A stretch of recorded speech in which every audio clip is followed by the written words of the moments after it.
بسم اللہ الرحمن الرحیم۔ السلام علیکم ورحمۃ اللہ وبرکاتہ۔ الحمدللہ ہمارا آخری سبق ہے، سبق نمبر 15۔ امید ہے انشاءاللہ آپ نے پہلے اسباق بھی پڑھے ہوں گے۔ اگر آپ نے پہلے اسباق نہیں پڑھے تو ان کو لازمی پڑھیے، مکمل پلے لسٹ کے اندر آپ کو تمام اسباق مل جائیں گے انشاءاللہ۔ آپ اگر اچھی طرح توجہ کے ساتھ تمام اسباق کو پڑھ لیتے ہیں تو آپ اچھی طرح ذریعہ علامات بہت آسانی کے ساتھ کر سکیں گے۔ سبق کا آغاز کرنے سے پہلے آپ سے گزارش ہے کہ ابھی تک آپ نے ہمارے چینل کو سبسکرائب نہیں کیا تو چینل کو ضرور سبسکرائب کریں اور ساتھ بیل کے نوٹیفیکیشن کو ضرور پریس کریں۔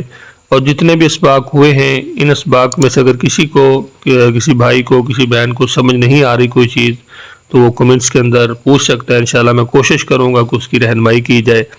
اور اس سبق کے بعد ایک آخری ہمارا جتنے بھی ہم نے اسباق پڑھے ان کا خلاصتاً ایک سبق ہوگا تاکہ جو علامات ہم نے پڑھی ہیں ان کو ہم اچھی طرح ذہن نشین کر لیں۔ آئیے آج کے سبق کا آغاز کرتے ہیں۔ اعوذ باللہ من الشیطان الرجیم، بسم اللہ الرحمن الرحیم۔ سبق نمبر 15، فاعل مفعول۔ ٹھیک ہے، اس کے اندر فاعل اور مفعول یہ جب ہم صرف پڑھیں گے اس کے اندر اس کی تعریفات بھی پڑھیں گے۔ فاعل کہتے ہیں کام کرنے والے کو، اور مفعول جس پہ کام کیا جائے یا جس کے ذریعے کام کیا جائے تو اس کو کیا کہا جاتا ہے؟ مفعول۔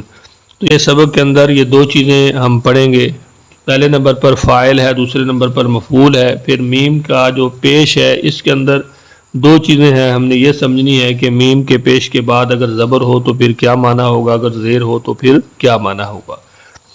فاعل اس سانچے میں ڈھلا ہوا اسم کام کرنے والے کو ظاہر کرتا ہے۔ فاعل یعنی اگر اس طرح کا کوئی حروف آتا ہے قرآن پاک کے اندر، کوئی بھی حروف ہوگا جو اس کے وزن پر ہوگا، فاعل جیسے ضارب، آکل، جتنے بھی آگے مثالیں بھی آ رہی ہیں، تو اس طرح کا جو بھی اسم ہوگا وہ کام کرنے والے کو ظاہر کرتا ہے۔ اس کی مثالیں خلق سے خالق، خلق سے خالق۔ تو یہاں پہ اب خالق جو ہے یہ فاعل کے سانچے میں ڈھلا ہوا ہے، بالکل اسی طرح ہی ہے۔ تو اس کا معنی کیا ہوگا؟ پیدا کرنے والا، خالق پیدا کرنے والا۔ ظلم سے ظالم، ظلم کرنے والا، یہ بھی ظالم بھی فاعل کی طرح ہے۔ شکر سے شاکر، شکر کرنے والا، یہ شکر کرنے والا جو شاکر ہے یہ بھی بالکل فاعل کے، شین کے اوپر زبر ہے، کاف کے نیچے جیسے عین کے نیچے زیر ہے، آگے را کے اوپر دو پیش ہے۔ صبر سے صابر، صبر کرنے والا۔ عالم علم والا، سائل سوال کرنے والا، قاتل قتل کرنے والا، عامل عمل کرنے والا، صادق سچ بولنے والا، کاذب جھوٹ بولنے والا، خاسر خسارہ پانے والا، داخل داخل ہونے والا۔ تو آپ دیکھ سکتے ہیں کہ یہاں پہ جتنے بھی الفاظ ہیں یہ سارے کے سارے کس سانچے میں ڈھلے ہوئے ہیں؟ فاعل کے سانچے میں، یعنی جس طرح فاعل ہے سیم یہ الفاظ اسی طرح ہی ہے۔ تو اس طرح کے جتنی یہ مثالیں ہیں، یہاں پہ کچھ مثالیں دی گئی ہیں، اس کے علاوہ اور بھی ہے۔ مثال کے طور پہ ضارب ہے، اس کا معنی ہے مارنے والا، ٹھیک ہے۔ اس طرح قاتل ہے، اس کا معنی ہے قتل کرنے والا۔ یہ جتنی بھی مثالیں اور اس طرح کی جتنی مثالیں آئیں گی تو ان کے اندر کام کرنے والے کو ظاہر کیا جاتا ہے، یعنی عالم جو ہے وہ علم والا، اس کا علم ظاہر ہو رہا ہے۔ سائل جو ہے وہ سوال کرنے والا، تو یعنی فاعل کے اندر کام کرنے والے کو ظاہر کیا جاتا ہے۔ آگے ہے مفعول، اس سانچے میں ڈھلا ہوا اسم اسے ظاہر کرتا ہے جس پر کام ہوا ہو، جس پر کام ہوا ہو۔ مفعول وہ کیا تھا؟ فاعل، اور یہ کیا ہے؟ مفعول۔ اس سانچے میں یعنی اس طرح کے جتنے بھی الفاظ قرآن پاک کے اندر آئیں گے آپ نے ترجمہ کرتے وقت ان کو اچھی طرح دیکھ لینا ہے کہ وہ فاعل کے وزن پر ہے یا مفعول کے۔ اگر فاعل کے ہے تو وہ کام کرنے والا ہے، اور اگر مفعول کے سانچے پہ ہے یعنی اس وزن پہ ہے تو پھر اس کا معنی جو ہے وہ جس پر کام ہوا ہو وہ ظاہر کرتا ہے۔ اس کی مثالیں کیا ہیں؟ ظلم، جیسے ظلم سے ظالم تھا تو اب اس کا جو مفعول ہوگا وہ کیا بنے گا؟ مظلوم، مفعول کے وزن پر ہوگا جس پر ظلم کیا گیا۔ قتل سے مقتول، جسے قتل کیا گیا۔ خلق سے مخلوق، جسے پیدا کیا گیا۔ غضب سے مغضوب، جیسے ہم سورۃ فاتحہ کے اندر پڑھتے ہیں غیر المغضوب، وہاں الف لام داخل ہے تو یہی مغضوب۔ تو جب الف لام داخل ہوتا ہے اس کے اندر چینجنگ آ جاتی ہے، کچھ تبدیلیاں آ جاتی ہیں، تو یہاں پہ کیا ہے؟ مغضوب، جس پر غضب کیا گیا۔ ملعون، جس پر لعنت کی گئی، یعنی کس پہ؟ یہ جو مفعول ہے یہ اس کو ظاہر کرتا ہے جس پہ کام واقع ہوا ہو. اب جس پہ لعنت کی گئی ہے اس کا ذکر ہے، جسے پیدا کیا گیا ہے اس کا ذکر ہے، جس پہ ظلم کیا گیا ہے اس کا ذکر ہے، ٹھیک ہے، جسے قتل کیا گیا ہے اس کا ذکر ہے. دو ہوتے ہیں، ایک جو مثال کے طور پہ قتل کرنے والا، ایک دوسرا وہ جس کو قتل کیا جائے، ایک ظلم کرنے والا اور دوسرا جس پہ ظلم کیا جائے. تو یہ فاعل اور مفعول اس چیز کا نام ہے. آگے ہے مسئول، جس سے سوال پوچھا گیا. آپ اوپر تھا سائل، سوال پوچھنے والا. آپ پوچھنے والا اگر کوئی پوچھتا ہے تو دوسرا وہ بھی ہوگا نا جس سے پوچھا جا رہا ہے. تو یہاں پہ مسئول جس سے سوال پوچھا گیا. بالکل بعین ہی یہی مثالیں ہیں جو اوپر تقریباً گزری ہے، ان کی تھوڑی سی فاعل اور مفعول کی صرف چینجنگ ہے. ممنوع منع کیا ہوا، مکذوب جھٹلایا ہوا، مسحور جس پہ جادو کیا گیا، مرقوم لکھا ہوا. اب یہ پہچان آپ نے تھوڑی سی کرنی ہے، بہت ہی آسان ہے. کبھی کبھار ایسے ہوتا ہے کہ ملتے جلتے الفاظ آ جاتے ہیں تو آپ نے وہاں پہ پریشان نہیں ہونا. بس یہ علامت آپ نے یاد رکھنی ہے، میم پیش مو.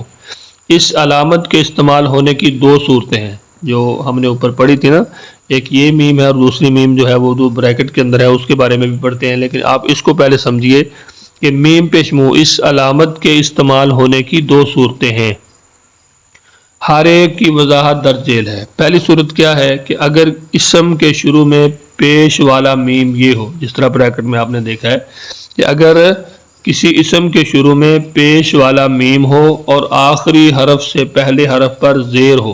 اچھی طرح سمجھ لیجئے اس کو، بار بار میں آپ کو اس لیے ریپیٹ کر رہا ہوں تاکہ آپ کے ذہن میں یہ بات اچھی طرح نقش ہو جائے کہ اگر کسی اسم کے شروع میں پیش والا میم ہو، یہ جس طرح آپ کو نظر آ رہا ہے میم پیش مو، اس کو اچھی طرح سمجھ لیجئے. اگر کسی اسم کے شروع میں پیش والا میم، جس طرح یہ بریکٹ میں آپ کو میم پیش مو نظر آ رہا ہے، ہو اور آخری حرف سے پہلے حرف پر زیر ہو. آخری حرف سے پہلے حرف پر کیا ہو؟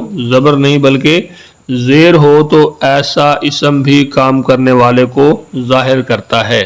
ایک تو وہ صورت تھی کہ جو فاعل کے سانچے میں ڈھلا ہو، وہ بھی کام کرنے والے کو، اور دوسرا ایک اور بھی اس کے اندر صورت ہے، وہ کیا ہے کہ اگر اسم کے شروع کے اندر پیش والا میم ہو، یعنی جیسے میم پیش مو ہو اور آخری حرف سے پہلے حرف پر زیر ہو، تو ایسا اسم بھی کام کرنے والے کو ظاہر کرتا ہے. اس میں فاعل کی دوسری صورت ہے، جیسے محسن احسان کرنے والا، مسلم اسلام لانے والا. اب یہاں پہ دیکھیں پہلے شروع کے اندر میم پیش مو ہے اور آخری حرف سے پہلا جو حرف ہے اس کے نیچے کیا ہے؟ زیر ہے. ہم نے یہی چیز پڑھی تھی کہ اگر پیش والا میم ہو اور آخری حرف سے پہلے حرف پر زیر ہو تو ایسا اسم بھی کام کرنے والے کو ظاہر کرتا ہے. جیسے محسن احسان کرنے والا، مسلم اسلام لانے والا، مؤمن ایمان لانے والا، مجرم جرم کرنے والا. تو اس طرح کے جتنے بھی الفاظ آئیں گے تو وہ بھی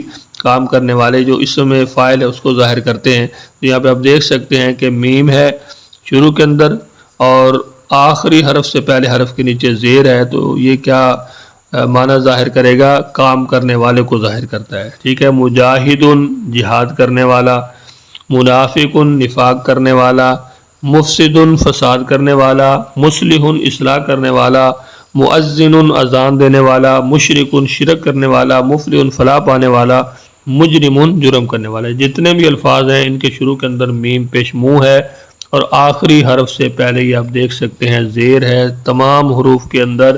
تو ان کا معنی کیا کیا جائے گا؟ کرنے والا، یعنی فاعل والا معنی کیا جائے گا. دوسری صورت، اگر شروع میں پیش والا میم ہو اور آخری حرف سے پہلے زبر ہو.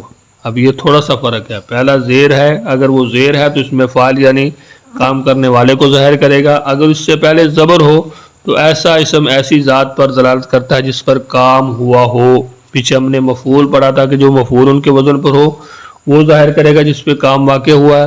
اور اگر پیش والا میم آخری حرف سے پہلے زبر ہو، شروع کے اندر پیش والا میم ہو اور آخری حرف سے پہلے زبر ہو، تو ایسا اسم ایسی ذات پر دلالت کرتا ہے جس پر کام ہوا ہو، یعنی وہ بھی مفعول کو ظاہر کرتا ہے. جیسے معذب عذاب دیا ہوا. اب اگر یہی زیر نیچے آ جاتی ہے معذب تو کیا بن جائے گا؟ عذاب دینے والا. تو یہاں پہ صرف زبر اور زیر کو آپ نے یاد رکھنا ہے، ذہن میں رکھنا ہے کہ اگر زیر ہے آخری حرف سے پہلے تو وہ فاعل ہوگا اور اگر آخری حرف سے پہلے زبر ہے تو یہ مفعول ہوگا۔ بہت ہی آسان ہے، بہت ہی دلچسپ ہے، بس آپ نے اپنے ذہن میں رکھنا ہے۔ تو آپ کبھی بھی قرآن پاک کے اندر جب آپ ترجمہ کریں گے تو کبھی غلطی نہیں کھائیں گے اور کبھی غلط ترجمہ نہیں کریں گے۔ اگر کوئی آپ سے پوچھ لیتا ہے کہ معذبن اور معذبن کا معنی کیا ہے، اگر کوئی آپ کو کہتا ہے کہ معذبن کا معنی عذاب دینے والا ہے اور معذبن کا معنی عذاب دیا ہوا ہے، تو آپ اس کو بتا سکتے ہیں نہیں، یہ ایسے معنی نہیں ہو سکتا۔ اگر وہ آپ سے پوچھے کہ کیوں نہیں ہو سکتا تو پھر آپ اس کو یہ قاعدہ بتائیں گے کہ اگر اسم کے شروع کے اندر پیش ہو، اس سے پہلے زیر ہو، تو پھر یہ فاعل والا معنی ہوگا، اور اگر اسم کے شروع کے اندر پیش ہو پیش والا میم ہو، اور آپ اس کو بتا سکتے ہیں کہ اگر اسم کے شروع میں پیش والا میم ہو اور آخری حرف پر زبر ہو تو پھر اس کا معنی کیا ہوگا؟ مفعول والا۔ تو یہ دو چیزیں ہیں، فاعل کے لیے میم جو ہے وہ شروع میں ہو اور آخری حرف سے پہلے زیر ہو تو فاعل ہے، آخری حرف سے پہلے زبر ہو تو کیا ہوگا؟ مفعول ہوگا۔ جیسے محضرن حاضر کیا ہوا، منظرن مہلت دیا ہوا، محمدن تحریف کیا ہوا، محرمن حرام کیا ہوا، مخرجن نکالا گیا ہوا، مطہرتن پاک کی ہوئی، مدخلن داخل کیا ہوا، مرسلن بھیجا ہوا، مکرمن عزت کیا ہوا۔ تو آج کا ہمارا سبق الحمدللہ کمپلیٹ ہوا۔ اس طرح ہمارا سلسلہ بھی ہے، معلم القرآن کا آخری سبق تھا، اللہ کے فضل و احسان سے یہ بھی آج کمپلیٹ ہو چکا ہے۔ امید ہے انشاءاللہ آپ کو ضرور سمجھ آیا ہوگا۔ کسی قسم کی آپ کو کوئی سمجھ نہیں آتی تو آپ کا بھائی حاضر ہے، آپ پوچھئے، انشاءاللہ میں کوشش کروں گا آپ کو بتانے کا۔ اگر زیادہ ہی کوئی سوالات ہوں گے تو میں ایک اور ویڈیو بنا کے اپلوڈ کر دوں گا۔ اگر کسی کا کسی قسم کا کوئی اشکال ہے، کوئی بہام ہے، سمجھ نہیں آتا تو انشاءاللہ میں کوشش کروں گا کہ آپ کو اچھی طرح سمجھاؤں۔ آج کے سبق کا خلاصہ دیکھ لیجئے۔ آج ہم نے فاعل اور مفعول پڑھا ہے۔ میم جو ہے پیش اور اس کے ساتھ جو تبدیلیاں آتی ہیں، جو اس کی دو صورتیں ہیں وہ پڑھی ہیں۔ تو فاعل اس سانچے میں ڈھلا ہوا اسم جو ہے وہ کام کرنے والے کو ظاہر کرتا ہے، اور اس کے اندر جتنے بھی اس طرح کے حروف آئیں گے تو ان کا معنی کام کرنے والا ہوگا، یعنی فاعل والا معنی کیا جائے گا۔ اور دوسرا جو ہے وہ مفعول ہے، اس سانچے میں ڈھلا ہوا اسم اسے ظاہر کرتا ہے جس پر کام ہوا ہو۔ یہ اس کے نیچے مثالیں ہیں۔ آگے ہے میم پیشمو، اس کی استعمال کی دو صورتیں ہیں۔ پہلی صورت یہ ہے کہ پیش والا میم اسم کے شروع میں ہو اور آخری حرف سے پہلے زیر ہو، تو یہ ایسا اسم بھی کام کرنے والے کو یعنی اس میں فاعل کو ظاہر کرتا ہے، جیسے محسنون۔ اور اسی طرح جو دوسری صورت ہے کہ اگر شروع میں پیش والا میم ہو اور آخری حرف سے پہلے زبر ہو تو ایسا اسم اس میں ایسی ذات پر دلالت کرتا ہے جس پر کام واقع ہوا، یعنی مفعول کا معنی دیتا ہے۔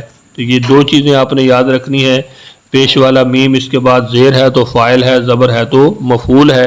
اور اگر کوئی فاعل ان کے معنی میں ہے، فاعل ان کے سانچے میں ہے تو اس کا معنی بھی اس میں فاعل والا ہوگا۔ اگر کوئی مفعول ان والے سانچے میں ڈھلا ہوا ہے تو اس کا معنی جس پر کام ہوا ہے یعنی مفعول کا معنی ظاہر کیا جائے گا۔